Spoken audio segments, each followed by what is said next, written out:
Olá, confrades e confreira, mais uma vez retornando, vamos falar. Dessa vez o tabaco vai ser uma sequência, na verdade, do vídeo anterior. Eu havia comentado alguma coisa por cima, vou finalizar agora. A estrela de hoje vai ser a irmã mais velha do último vídeo, do Ed Rappery. Vai ser a Black Mallory, também da Hit-Ray. Por que irmã mais velha? É uma brincadeira que eu fiz quando eu estava comentando com os outros colegas, o Rubens, da Mancebo e o Rodrigo, estava falando sobre essa mistura. Para mim, essa daqui, ela é a Red Rappery um degrau acima, mais intensa. Tudo nela é acima. Então você tem mais lataquia aqui do que você tem na Red. Porém, aquela mistura de sabores a que eu fiz a referência, ou seja, aquela junção dos ingredientes também é mais intenso. A fumada aqui ela é mais intensa, o sabor é mais poderoso, você sente o sabor, ele, sabe, ele enche mais a boca, aquela coisa que quando você aspira, você sente bem ele. Ela mantém as características da Red, só que mais intenso, mais forte. Por isso a brincadeira da irmã mais velha, tá? Veja, a composição dela é exatamente a mesma. Black Cavendish, Orientais Turcos, Virgínia e o Latakia. Assim, é nítida a questão de que há mais Latakia presente aqui. Porém, também eles conseguiram juntar. O Black Cavendish não está tão doce, você sente mais doçura na Red do que aqui. A impressão que dá é que ele se junta com o Latakia para deixar o esfumaçado, aquela coisa mais esfumaçada, sabe, que o Latakia tem. Ele fica mais forte, só que mais arredondado, ele acerta bem o Latakia. O Virginia aqui também está bem gostoso. Você tem o Virginia, normalmente tem aquela questão de ser um tabaco doce, né, por assim dizer, lembrança, estamos falando de tabacos, não de doces, né, são tabacos, então entre os tabacos ele é um tabaco bem doce, o Virginia, ele tá bem aqui.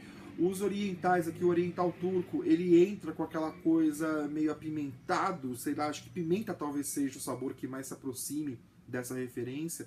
Então, assim, gente, aquela fumada, eu adoro fumar ele, foi o mesmo caso, tá, eu recebi a latinha, dividi ela em 3 partes iguais, mandei para os outros 2. Balca que enviou, como sempre, fantástico, professor, obrigado mesmo. Essa daqui, das que eu fumei até agora, ela virou top 3, tá? No sentido de que é aquele dia que eu paro e falo, putz, hoje eu mereço uma fumada daquelas que vai me satisfazer, que eu vou ficar feliz na acabada de fumada, não é só fumar por fumar. Essa eu quero dar uma fumada para lembrar. Essa daqui é que eu vou atrás, tá? Eu tô guardando um pouquinho, sobrou bem pouco, na verdade.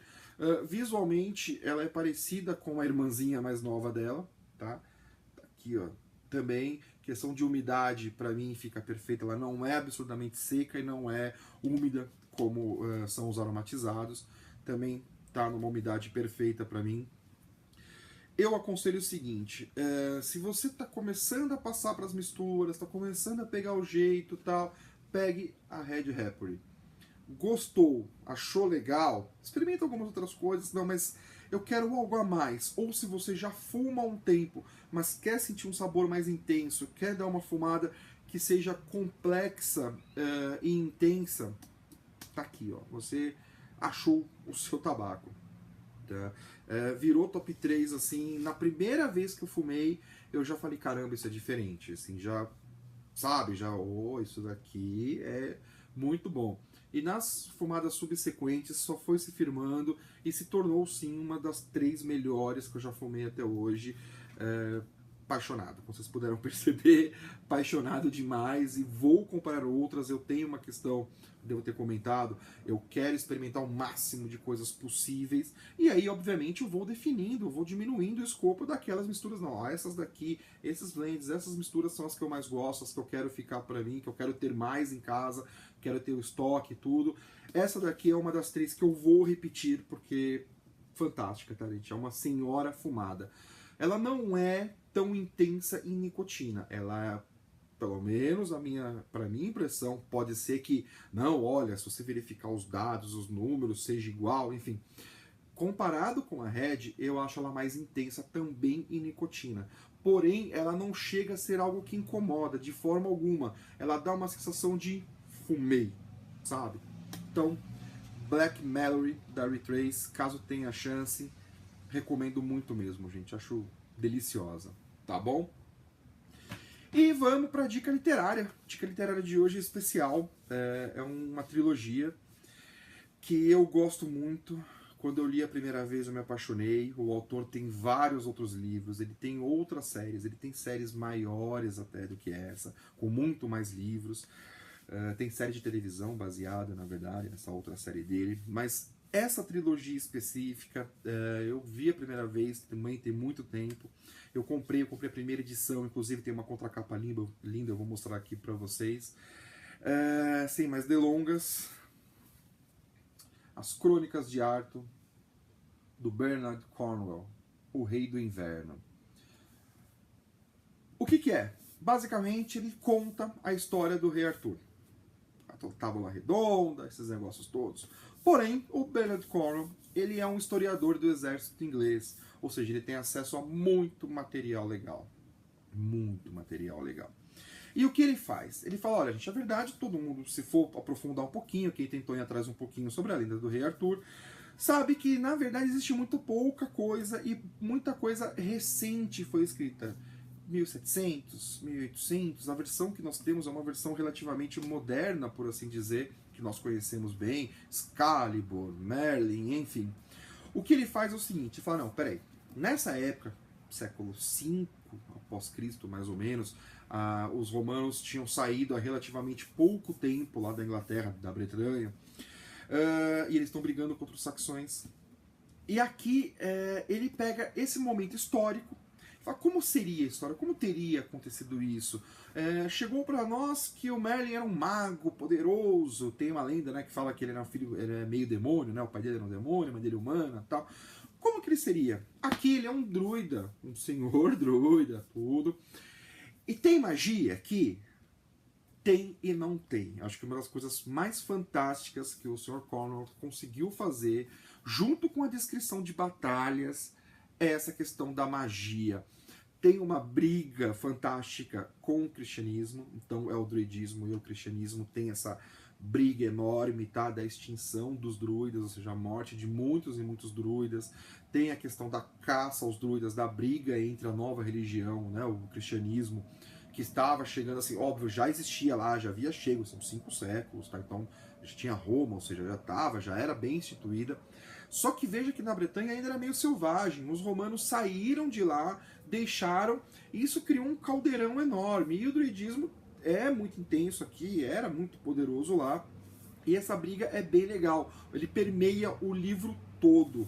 Então o Arthur aqui é apresentado como um senhor da guerra, ou seja, um cara que lutava muito bem, ele tinha ideias diferentes, ele queria ser um fazendeiro, ele queria viver tranquilo, sossegado, mas essas questões políticas, as questões religiosas não deixam. É muito bem escrito, é aquele típico livro assim, tá chamado romance histórico, para quem já tá um pouquinho, né, já tem mais ambientado, já viu esse termo ser usado.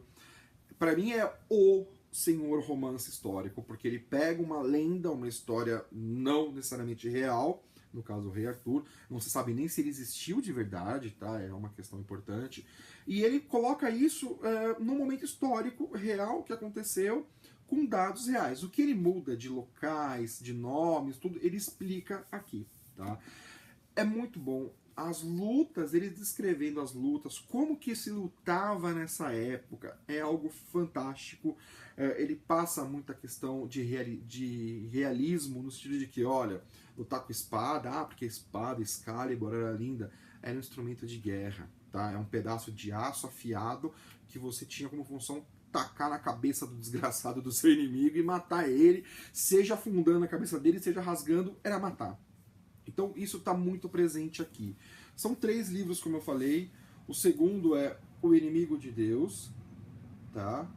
Também eu tenho essa primeira edição que tem... Acho que até a Record, que é a editora, eles fizeram depois de novo, tá? A capa de trás é igual, ó. Essa daqui é metalizada, não sei se parece legal aqui no vídeo, mas é linda demais. E o último é Excalibur, que é o nome da espada em si. Tá? Mesmo caso, tudo. Essa primeira edição tem essas contracapas metalizadas que são bem bonitas. Eu não lembro se a Record chegou a reeditar isso, essa é a minha primeira edição. Assim, leiam. Esse livro tem alguns personagens absurdamente fantásticos. O Merlin é alguém que você queria sentar com ele e conversar com ele para sempre na sua vida. O próprio Arthur era muito interessante, o Arthur, desculpa. Mas tem um personagem aqui, e isso eu tenho um carinho enorme por esse livro, porque eu sempre, quando pedem alguma referência nesse sentido, eu falo. O Lancelot desse livro é o personagem que até hoje, olha que eu leio desde que eu tinha, leio livros assim com mais intensidade, desde que eu tinha 11 anos. O Lancelot desse livro, dessa sequência, dessa trilogia, é o personagem que mais despertou ódio da minha parte até hoje. Eu lembro que na primeira vez que eu estava lendo, isso na verdade se repete, nas passagens do Lancelot eu paro, fecho o livro, dou uma respirada, porque me irrita profundamente. Ele é tudo que eu mais detesto. Ele é covarde, ele é mentiroso, sabe? É aquele personagem terrível. E justo o Lancelot, que sempre é apresentado nas lendas como o grande cavaleiro, o cavaleiro perfeito e tudo. Então, assim, gente, fantástico. Se deem esse prazer. Vocês merecem. Um grande abraço, até a próxima.